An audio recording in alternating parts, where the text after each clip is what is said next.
What is up, everybody? Welcome back to another edition of the Sheehan Show here on Sherdog.com, and today we are back with another edition of the betting show as we look ahead to it. You know what? It's a pretty busy weekend in the world of mixed martial arts. Actually, there is a big Bellator card on Friday night, big UFC card on Saturday night. There's Invicta in the middle of next week. There's an ACA card. There's a lot of different stuff going on this week, and next week is also a big few weeks in the world of mixed martial arts. Obviously, we had the big UFC card last week. Now, we'll admit it wasn't a great week. I was coming into here, actually, I thought I had no bets, but I got one. I managed to pop one bet free from the clutches of the absolutely terrible weekend in betting. I think most people had a terrible weekend in betting, so that does make me feel a little bit better that my bets went down the Swanee. But so the bet that did hit was Nurmagomedov winning inside the distance. Obviously, he got the finish over Jeff Neal, minus 175, which I thought would have been a lot safer of a bet. It almost didn't happen, but we'll take that one. We'll take it where we can get it, and that was definitely one that as I said, I thought it'd be a safer bet. It ended up being a very close one, 4-17. I'm just looking here on Sherdog of the third round, so we managed to get that one through. The other ones, Jones and Gagne to go to decision. Obviously, that didn't happen and ended very quickly. I don't think many expected Gagne to actually wilt that easily. I know a lot of people were picking John Jones and picking him to finish, and I got that hopelessly wrong. So, fair play to everyone who had that. I Shevchenko to win by submission. Half right. I Shevchenko, I had the submission, just the wrong way around. Bo Nickel as well, TKO KO. He got the submission there as well. And then the Brunson TKO KO for plus 550 as the flyer. Almost. So, I'm not disgusted with the read on that flyer. If it was a straight up bet, I'd be a little bit different maybe. But not a great week. Not a great week at all. But we are exactly 50% on all the bets this year. 13 of 26 on the regular bets, and in 4 of 8 on the flyers, which I'm definitely taking as a win, because the flyers are hard to hit, and to hit 4 of them in the first 7 weeks is pretty good. And if I can keep it around 50%, I probably won't. Let's be honest, but I would be very, very happy with that. If I can keep, I'm aiming for 40% here. That's my aim towards the end of the year, and that's probably like not even realistic. But anyway, let's get into the bets for this week, because it's, as I said, an interesting week. I actually think the Bellator card is a lot more interesting than the UFC card. Now, maybe I'm a little bit biased considering I'm doing the Bellator previews and things, and I obviously did a good bit of study on that, but I do like this card an awful lot, and I'm going to concentrate the first 2 bets on that, and then I'm going to move over to the UFC, and then maybe back to Bellator as well again. But the first bet I'm going for is a fight that I really, really like, but the more I think about this fight, the more I think Alexandr Shabliy is going to beat Tofiq Musatev. Now, he is the favourite, so the price is minus 145 there.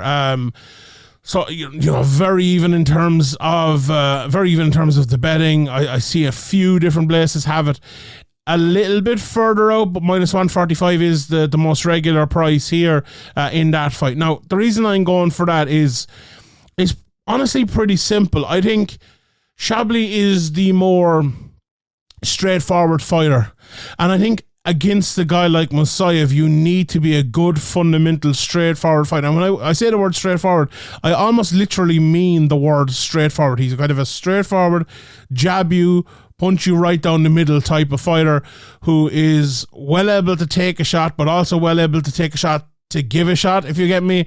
And his ability to go into that middle realm of a fight, or middle realm of action, if you want to put it that way, and take shots from a guy like Musatev or people he's fought in the past, is something we don't often see in MMA. And, I think a lot of people credited Ian Gary even with doing that last week in the second and third rounds of his fight after getting hurt. That's the sort of thing Shabliy will do. He will go forward. He will throw his hands in the way he throws them down the middle against a guy like Musatev, who is himself very dangerous, who hits hard, and is more well-rounded is not the word, but is more varied than Shabliy is. But I think like you look at it, you can look at this fight in two ways. You can look at it, say, will it be the variation of Musatev that will beat the kind of the straight up technical fighter, as I would call Shabliy, or will it be the other way around? Now, we can add in the wrestling and all of that as well, and that's to me a big part of it, right? I think, and you know, we'll see, because both guys have good wrestling. Both guys have taken guys down. You know, Musatev, I think with the Petr fight, I think I was watching where he had long periods of that on the ground where he was winning there as well. I think Shabliy will have the advantage in the wrestling, and I think the striking will lead to that advantage in the wrestling as well. And I think that just kind of gives him the edge, because even if he doesn't have the edge on the feet, which my prediction is he will, I think the edge on the ground will beat to him as well. So he'll either be losing on the feet and go to the ground, or winning on the feet and go to the ground. And he often does that as well. You see a lot of people, they're winning on the feet and they keep it on the feet and they just, you know, get through to their victory doing it that way. And sometimes it can turn from doing that against a guy like Musatev, I think would be a little bit foolhardy because of how hard he is and how good he is. So, and I believe, if I'm not mistaken, because these all be like that, but this is 5 rounds if I'm not wrong. So I think that 5-round pace is a lot more even of a pace for a guy like Shabliy than it is for a guy like Musatev. And it is 5 rounds. Yeah, I'm just looking here on Best Fight Odds. I think it all plays into this being a Shabliy win, to be honest. Now, as I said, close in the betting, a very even fight, a very, very good fight. I'm really looking forward to this. If you haven't seen my preview for the whole card, please check it out. I think it will be a good fight and a good card in general. But I just like Shabliy. I think as well, for Musatev, his style is such like a hard style to control that he has probably never faced a guy who can control it the way I think Shabliy might be able to. And I talked about this last week. I don't know which show it was, but he's 25 fights into his career. He came through, you know, from Russia, and he's fought some very good guys. He's fought in, you know, Fight Night Global against the likes of, but even in Bellator, he's fought Alfie Davis and Bobby King, but he fought Adriano Martins over in Fight Night Global and some other very, very good fighters as well on the way up. I think he has faced a lot of wild guys before, but it's very hard to face someone that maybe is technically good as Shabliy if you're looking at it from the other side, from Musatev. So who'll be able to deal with that better? You know, he fought a few good guys, but I don't think on the level of Shabliy and the way he can control a fight like that. So that's another main reason why I'm going for Shabliy. As I said, I would absolutely not rule Musatev out at all. The nits I'm picking here are that. They're very, very small. There isn't anything I'm saying is just like a tiny little edge I see for Shabliy. I think it'll be a very close, even fight. I do think the kind of the big hook and shots coming in from Musatev will be good. I'd be interested to see if Musatev can get a takedown. That's the one part I think maybe not. I think Shabliy will have the advantage there, but if he can, that's a big turn for the fight as well. But if you place this bet and you're watching the fight, I'd be looking for the jab, the straight right, the backwards control from Shabliy, and then a takedown after. And if he can do that, I think this price of -145 is a very, very, very good looking one. So with that, we will move on to bet 2. And bet 2, I'm going for MVP Michael Venom Page at -130 to beat Goiti Yamauchi in Bellator as well. It's a fight that I think, when I think of this in my own mind, I think MVP should probably be a bigger favourite. Now, I'd say a lot of people out there listening to this will probably disagree with me, and let me know in the comment section below if you do, and let me know what bet you're making for this card. I just think a guy like Yamauchi, his whole game is almost based on eventually getting control or getting a grip of someone. But like, to do that, I don't think it is based on, say, and how should I put this? I don't think it's based on maybe an athleticism that someone, let's say MVP was fighting a Colby Covington or an Usman or something like that. I think their athleticism to get inside, to actually close the distance, to get a takedown would be a big factor in not allowing MVP to kind of coast the whole fight, fighting the way he does. And when I say coast, I don't mean that in the, he's not trying to win or finish type of. I mean like his style is kind of a coasting style, if you want to put it that way. I think Yamauchi is he's a little bit of a Gunnar Nelson sort of style, in that he holds his kind of place in the cage, waits for someone else to make a mistake, and then kind of pounces on that and we see in all the submissions he has an unbelievable amount of submissions, he has in his career. But that's usually where he gets someone. Now, MVP, apart from the Lima one, which was a little bit different, that was a very opportunistic big shot. No, I could see that happening in 1-2 rounds, but he has to do it for, well, it's a 3-round fight, but he has to do it for 2 rounds. He has to do it twice in the fight at least, and probably more, because MVP is actually pretty good on the ground. Like, look at MVP against Logan Storley. In my opinion, he won the fight, but even if you think he lost the fight, like, Storley didn't dominate him in any way. He wasn't able to get any shots off. He wasn't able to get any submissions going. Now, Yamauchi is obviously very good and way better at submissions than Logan Storley is, but I do think if MVP gets the fight to the ground, I don't think it's fight over. If Yamauchi can't get the fight to the ground, I think it is fight over, because MVP will win that, and he'll probably win he might get the knockout, but he'll probably win a decision if he doesn't, and he'll definitely win a decision if he doesn't. So I just think a proactive is the word I should have used earlier on, rather than athletic, but athleticism is part of it. But I think a proactive takedown artist would be better against MVP than a one where it kind of it has to let itself appear. Now, and proactive at making something appear is different than letting something appear, if you get me, because like you don't want to rush takedowns or anything like that either against a guy like MVP, but to kind of set him up, to lay traps to get him into places. I don't think, like, I always thought that was an issue with Gunnar Nelson, because so good on the ground, but not great takedowns, not great at laying the traps and getting it there against a higher level guy. And I think Yamauchi is a similar sort of problem at the very highest level. Now, it's not been a problem for him for like 99% of his career, but he hasn't fought, like, no one's like MVP, let's be honest. There's a reason he's up there behind me on my wall over there. No one's like him. He's such a talented, different sort of fighter that you have to fight a different sort of way. And now maybe Yamauchi will fight a different sort of way when he's fighting him, and maybe what I'm saying here is, yeah, okay, we've seen that in the past, but that's not what we're going to see here. Interesting. Let's see how that works out. But I'm talking about what we have seen in the past. I'm talking about betting on it. And when it's, I'm looking at MVP in one place here, he's minus 120. I wonder, let's look where the line has moved from. It's not coming up here. Oh no, he started off at minus 175. I actually see, just as I click it now, he's into minus 127 here on the mean line. So if he keeps coming further in, this could be a fight where he might end up minus 115, maybe by the time you're even listening to this, after my great guy John Brannigan does a bit of editing on it. I think that's a great price in MVP. I just find it very hard to see Yamauchi, first of all, just taking him down once, but I didn't think taking him down multiple times. I find it very hard to see it, honestly, because MVP is one of the best fighters in the world at not giving you opportunities to catch him, and not just catch him in a submission. I mean, like, literally catch him. He'd be the best TIG player in the world. I wonder, is that an Irish thing? What's it called? What's it called in America? I don't know. Tag? Is it called Tag in America? Tag, yeah, Tag. Is that it? Maybe. But there was a film called Tag. Yeah, it is called Tag in America. So yeah, that's what MVP is. He doesn't get tagged. Simple as that. He doesn't get taken down that often.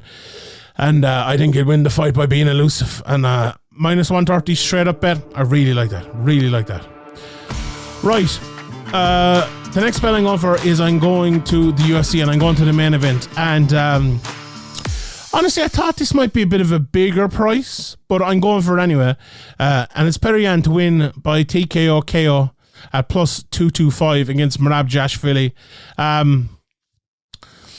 I have two big reasons for giving this bet.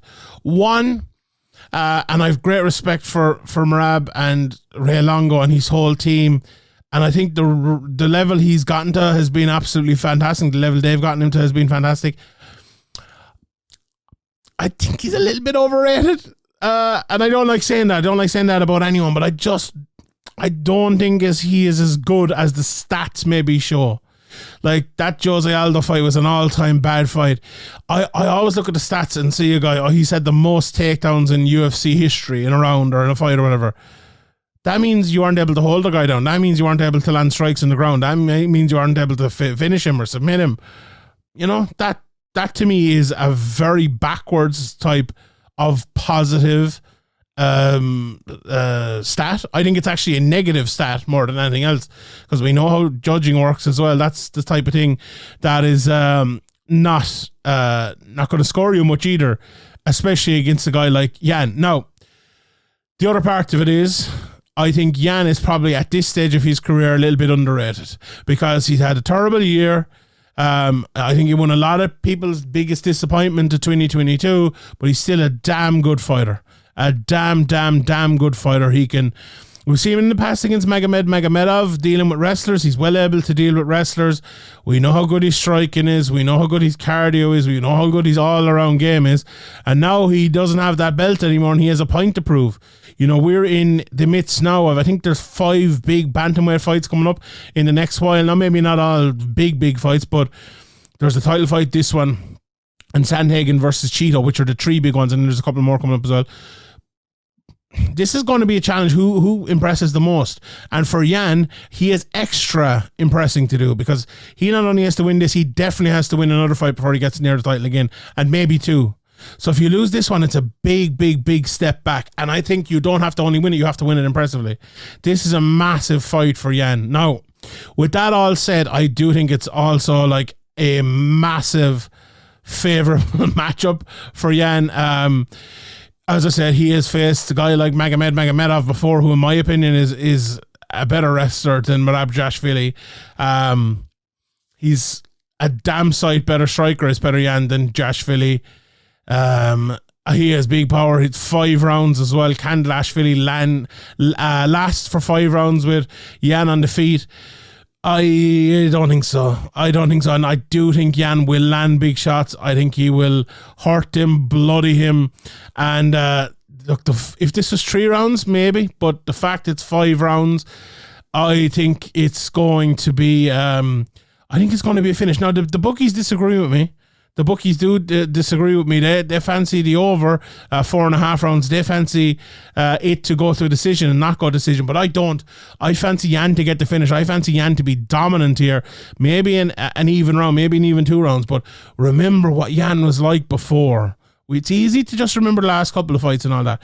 But remember Yan, like, okay, he gave Jose Aldo a bit of a chance and a chance. And then bang. And by the time the 4th and 5th round comes in, what was that, the 4th round, but by the time they come in his fights, he's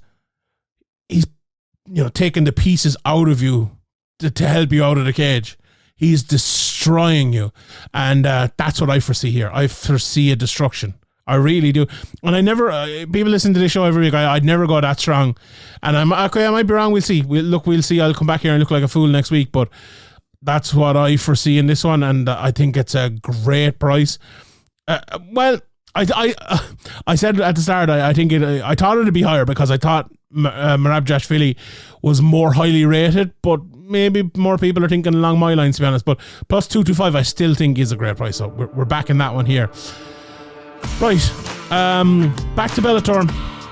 And I'm going for the main event here, and I'm going for Usman Nurmagomedov to win a decision over Benson Henderson at plus 160. Now, I've talked about this ad nauseum now over in the previous show, so I won't get into it absolutely loads here. If you want to hear more analysis on that, please go over there and listen to it. But I said on that I think Nurmagomedov maybe needs to prove a point a little bit, and maybe needs to try to up the pace here, and not necessarily even finish Benson, but put on kind of a show against him possibly. Now, there's a big part of that is this is the tournament.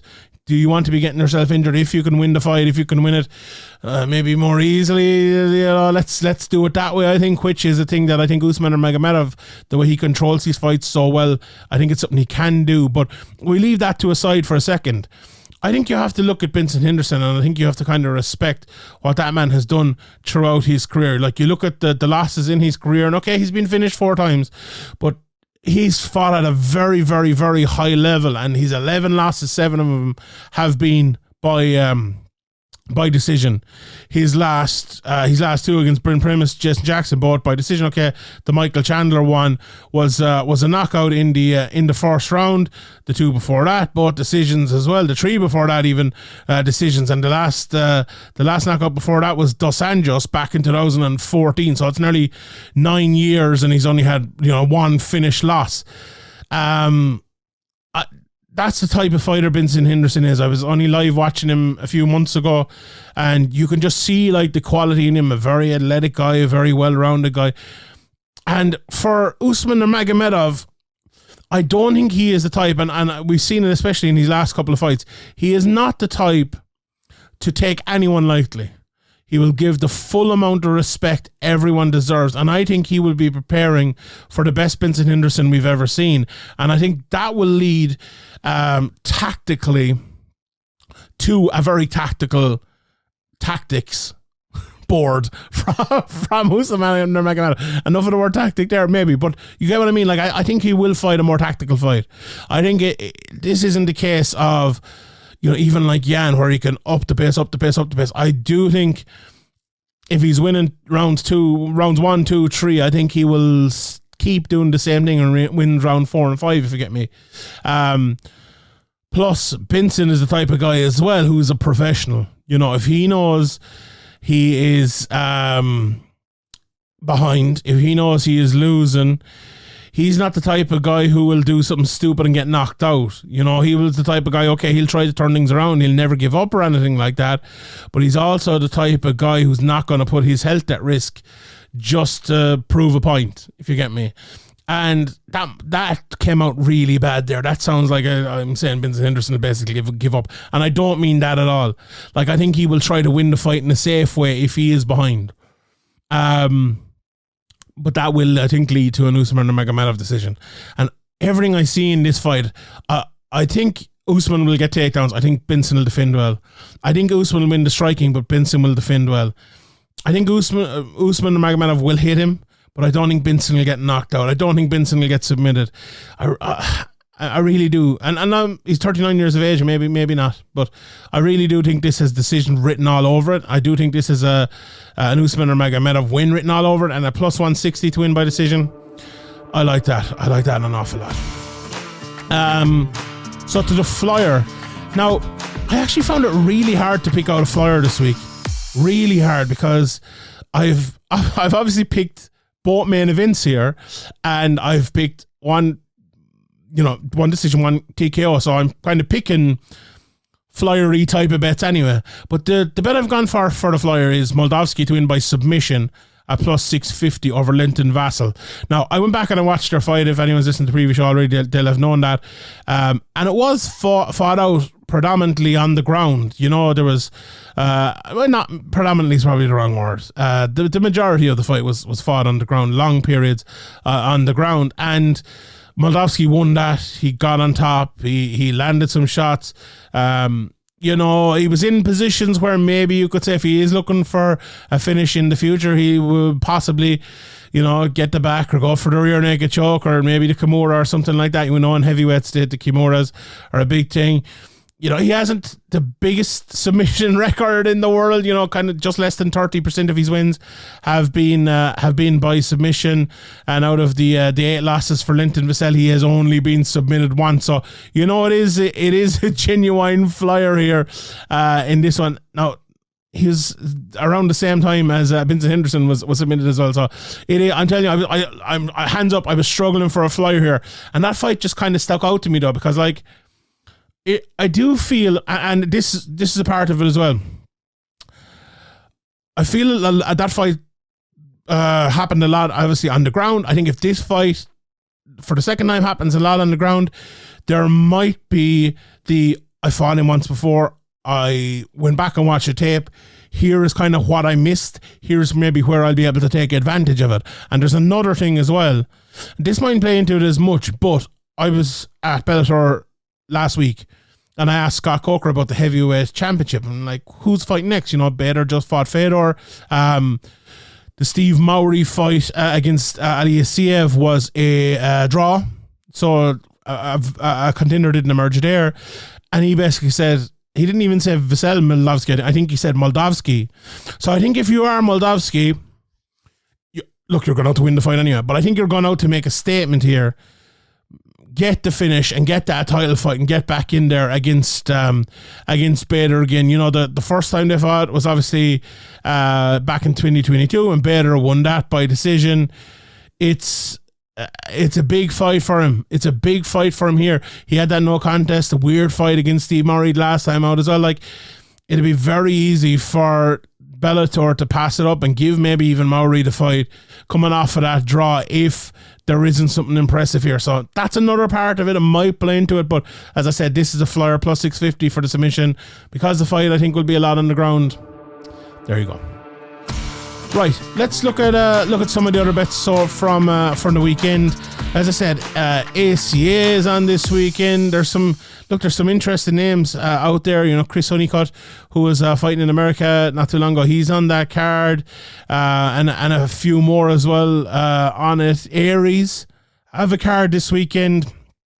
Damian Lapilus is one of their stars. He is minus 270 over Marco Beltran over in that fight. So I'm looking forward to seeing maybe an interesting fight as well between Ibrahim Mane and Leonardo Domini. They're both minus 115. I like Domini. I've seen him fight a good few times. I think he's a very good fighter, so maybe he would be the one I would go for there. And then to Bellator, Benson, Henderson and Saeed straight up. This was another part of why I gave this bet, because the straight up betting in this one is plus 1,000 to minus 2,000 for Benson, obviously the underdog there massively, which is, I think a couple of lads in the Sherdog chat were kind of saying, you know, Benson at plus 1,000, that's maybe not a bad flyer in itself. You never know. You just never know in MMA. The over is plus 120 of 4.5 rounds, so they do favour it to go along here.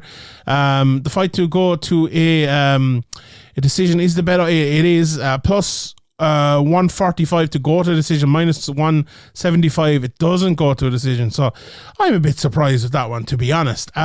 Straight up betting in Shabliy, as I said, minus 145 plus 115. If you fancy either of them to get a finish, Musatev to get the KO plus 165, plus 350 for Shabliy, but Shabliy on the ground to get submissions plus 600, Musatev plus 2,000. So, you know, the knockout for Musatev is what they're favouring there, but I do think the wrestling of Shabliy will play a big part. That plus 350 mightn't look like too bad of a price as well if you can get the fight to the ground and maybe a little bit of ground and pound in there as well. We talked about the MVP price. Straight up price for Moldavsky and Vassell is minus 325 for Moldavsky and plus 250 for Vassell. I'm definitely going for Moldavsky on that one. An interesting fight as well. Caspel against Josh Hill. Josh Hill a big favourite. Minus 426 plus 326 for Caspel. Caspel's a good fighter. If he shows up, I think he has a chance there. I do think Josh Hill is a favourite, but too big of a favourite there for me. I love the fight between Enrique Barzola and Eric Perez. Minus 275, I think is a dead cert for Barzola. I think that's honestly minus 275. Okay, it's not nearly 3 to 1 on. I think that's a good price for him. I like Barzola, TKO KO even. Plus 750. I like that an awful lot. Barzola to get the decision maybe is minus 150. They do fancy the decision, maybe that. But if you're looking for a flyer, I like that. You know, maybe I found my flyer too late, I think, lads. I didn't see it earlier. I found it too late. The Yamauchi versus Anglickas fight as well. Very close fight. Just about evens there. There actually is split favourites here in different places. Yamauchi is the underdog, plus 102, minus 132 for Anglickas here. I'd nearly go for Yamauchi at that price, honestly. He's another guy. If he shows up, he's a very good fighter. And Glikskas is a guy I'm not sure if it's going to click for him ever, to be honest. But if it does, he's a very good athlete. I think the winner of that could fight Karl Moore as well, so we'll see on that one. There's an LFA card as well this weekend, just throwing that out there.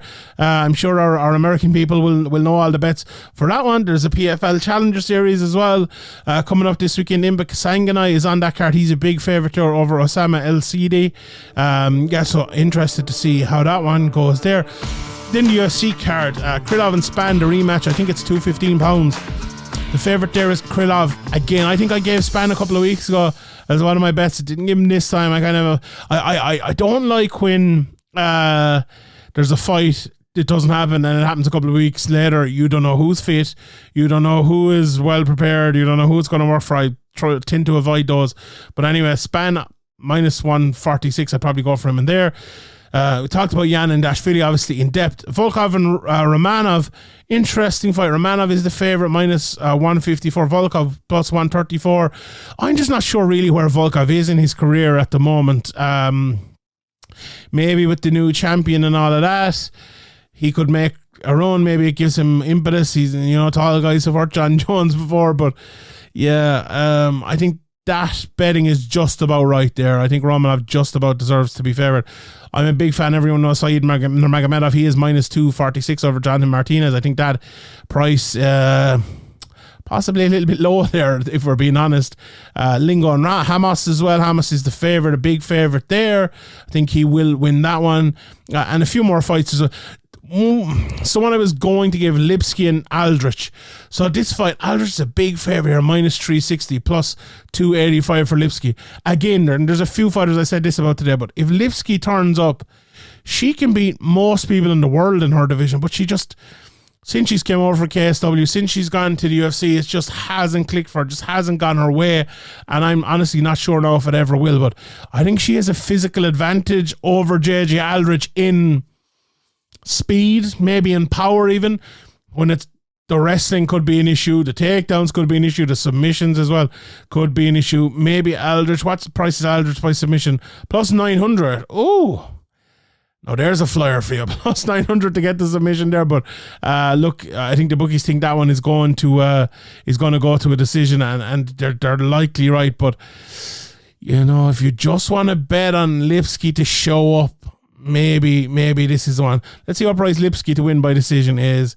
Plus 300. Yes, so not a massive price there. You might as well just back her straight up. So that's one I keep an eye on. That's one I definitely keep an eye on. I was surprised to see Davy Grant as a favourite over Rafael Assunção. No, Davy Grant a very good fighter. Assunção maybe not what he once was. That's another flip of a coin fight. I'd probably just go for Assunção on that one as well, but good fight. And the Tyson Nam Bruno Silva fight as well. Nam is the underdog in that one. Tony Gravely is also the underdog against Victor Henry. I think that'll be a real push against the cage, tough sort of matchup there. Do you know what I'll go for my guy Tony Gravely in that one. So we leave it there. Those are your bets for the weekend. I'll just recap my 5 bets again. Alexandr Shabliy over in Bellator, minus 145. Michael Venom Page at minus 130 to beat Goiti Yamauchi. I have Petr to beat Dvalishvili by knockout, plus 225. And then I have Usman or Nurmagomedov to win by decision, plus 160. And my flyer of the week, Moldavsky to submit Vassell at plus 650 after beating him a couple of years ago by decision, but I think he'll get the submission this time. Or will he? Who knows? Anyway, I will leave it there. Thank you to everybody for listening. I appreciate all the support. Let me know your bet in the comments section below. We leave it there. My name is Sheehan for Sherdog.com, and I'll see you all next time.